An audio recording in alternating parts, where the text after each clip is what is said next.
miteinander. Heute gibt es wieder mal einen Kochquatsch aus unserer Küche und wir haben wieder einen ganz speziellen Gast bei uns. Das ist Andrea.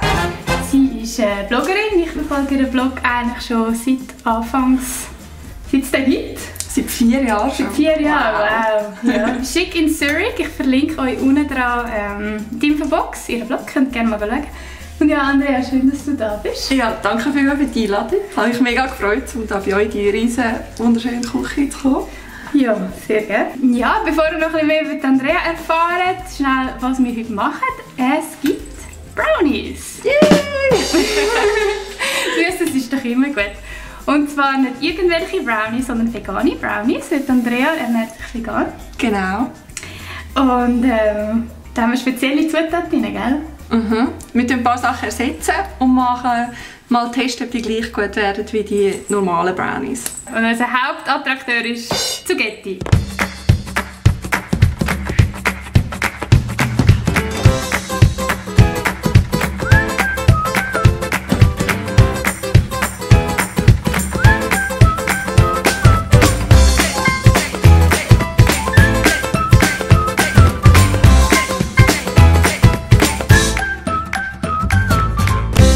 Let's go, oder? Genau. Ich nehme mal das Mehl. Genau. Wir nehmen 125 Gramm Mehl und 30 Gramm Kakao. Oh mein Gott, ich backe sonst wirklich nie.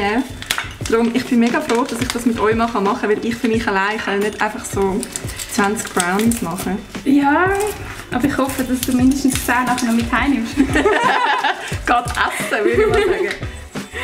Und ich tue jetzt hier 50 Gramm Baumnüsse ein bisschen hacken, die dann nachher reinkommen. Ja, Andrea, du bist Street-Style-Bloggerin, gell? Stimmt, genau. Hast du schon auch noch? Ja, auch noch. Ich konzentriere mich aufs Mehl. Ja, als Street-Style-Bloggerin habe ich angefangen, aber unterdessen habe ich mich selbstständig gemacht als Fotografin. Und das ist eigentlich das, was ich jetzt hauptsächlich mache. Mega cool. Also die Andrea macht wirklich super schöne Bilder. Schaut unbedingt mal vorbei bei ihr.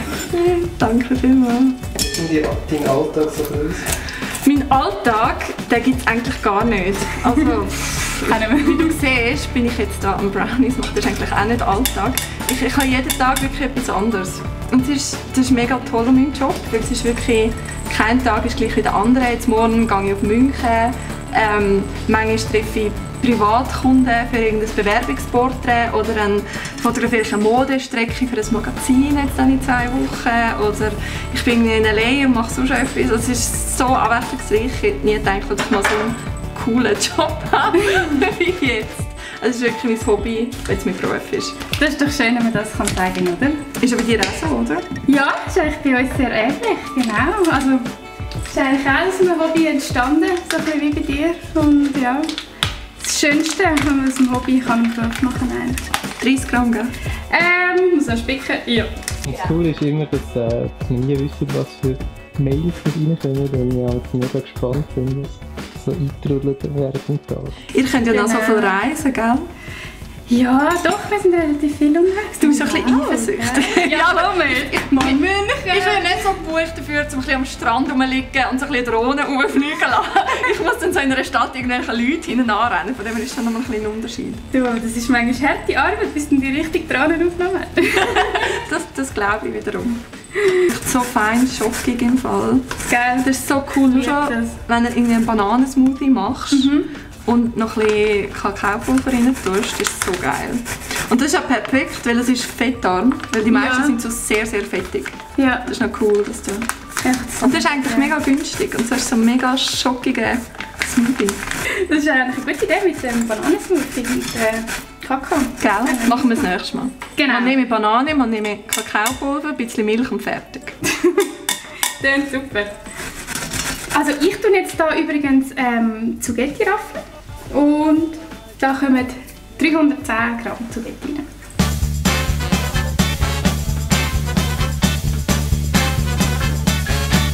Es ist gar nicht mehr so einfach, wenn man das zweite in einer Küche steht, ja, es ist oder?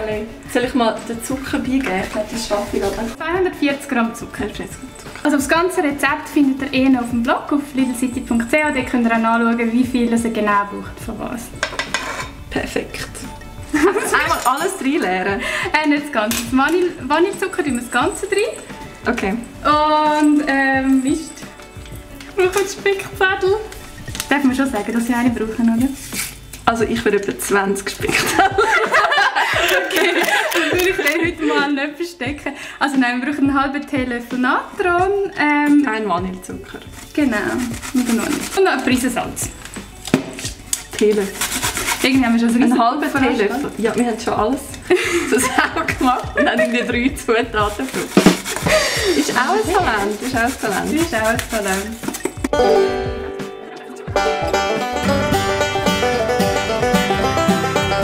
Ich freue mich auf die Aufnahme da oben. Da ist Salz.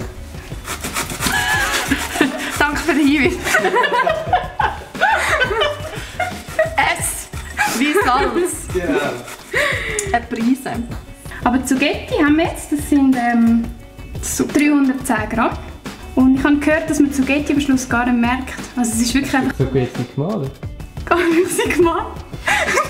Geraffelt. Genau, nicht so. Ich bin so froh, dass diese Sachen auch noch passieren. Was ist da noch? Das passiert mir auch. Also ich habe Zugetti geraffelt. Und ja, ich glaube, wir tun jetzt mal das alles zusammenmischen.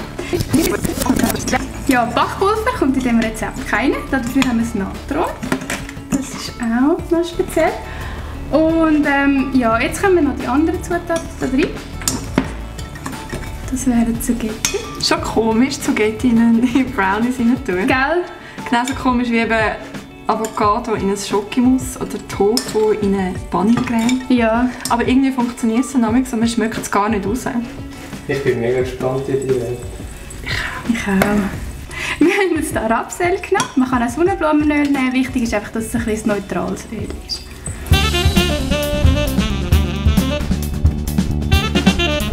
Ich kann mal die Form ein bisschen einfetten. Das sieht aus wie ein Teig. Das hat jetzt nicht so überzeugend getönt. Das sieht aus wie ein Teig. Mit ganz viel Fantasie. Es sieht aus wie ein Teig. Also ich meine für das, dass es weder Butter noch Eier drin hat. Ja, also. Das sieht schon recht gut aus. Also wir füllen das jetzt dann gerade da ab und dann kommt das für rund 18 Minuten für 180 Grad in den Ofen.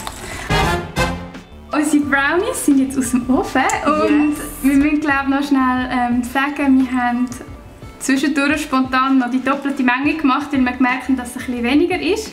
Aber wie gesagt, oder das Backblech einfach ein bisschen gross ist. Genau. Wir müssen schnell anpassen. Wir sind flexibel, oder? Wir sind total flexibel. Und was machen wir jetzt? Jetzt machen wir noch einen Zuckerguss. Zuckerguss. Das muss man nicht machen, kann man aber. Und da tun wir jetzt einfach all die Zutaten, also 2,5 Esslöffel Öl.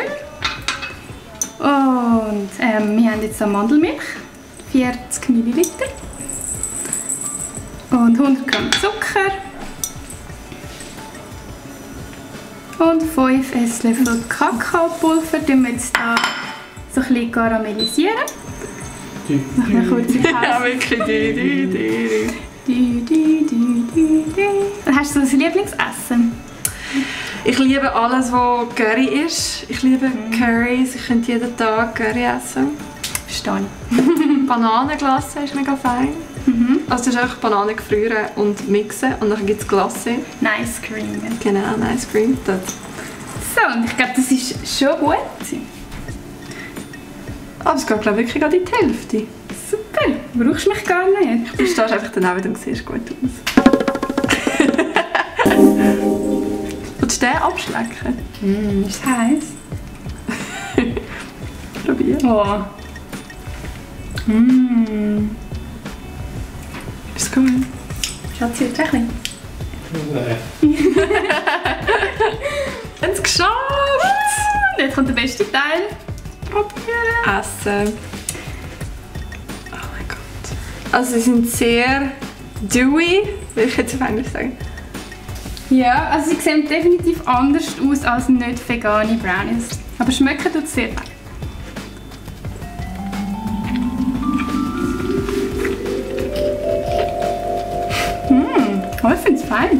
Ich will nie sagen, dass da Zucchini drin hat. Nie. Krass. Es ist wie so, weißt du, ein Chocolate Fudge Brownie. Wo so richtig... Cremig. Genau, so. Es ist so. Cool. Es ist wirklich fein. Aber es ist lustig, wenn man reinschaut, man sieht noch so ein bisschen Zugetti. Aber man schmeckt es nicht. Es ist wirklich fein. Also ich finde es wirklich Ich fein. finde es auch wirklich fein. Es schmeckt fein. Also, ich glaube, Fazit. Es schmeckt jetzt nicht wie das Brownie, das ich jetzt sonst so kenne. Aber es ist mega fein. Und ich würde jetzt das zum Beispiel mal mit... Also ich würde es mega cool finden, das mal noch mitbringen und gar nicht sagen, dass das vegan ist oder dass es Zugetti drin hat und die Reaktionen von den Leuten warten. Und ich frage so, was denken die jetzt da drin? Also, oh, das ist mega fein, was hat es da drin? Zugetti so. Hä? Ja, es ist wirklich mega fein. Es ist nicht der klassische Brownie, wo du so crunchy reinbeißt und kannst abbeißen, sondern es ist eher so, eben so ein Chocolate Fudge Dessert. Genau. Mega fein. Geil.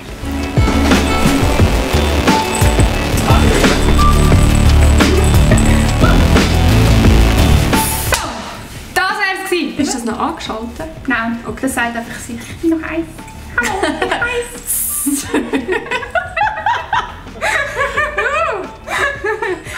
Ganz bisschen warm über. Das ist eine heisse Sache da mit diesen veganen Brownies.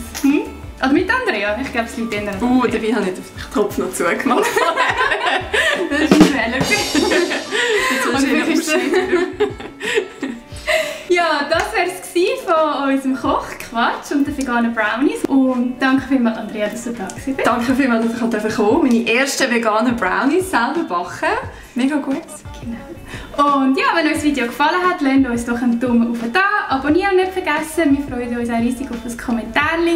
Und ja, schaut doch unsere letzten Kochquatsch-Videos an, wenn ihr Lust habt. Und das Rezept ist wie immer auf dem Blog zu finden. Bis zum nächsten Mal. Tschüss zusammen. Tschüss. Jetzt sieht es schon teigig aus, hä? Mega! Also, zuerst habe ich im Fall... Eben, ich habe... Aber...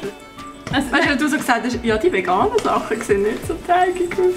Können wir nochmal festhalten, dass es wie Teig aussieht? Da oben hat es ja auch eine Kamera. Es ist Teig. Es ist Teig.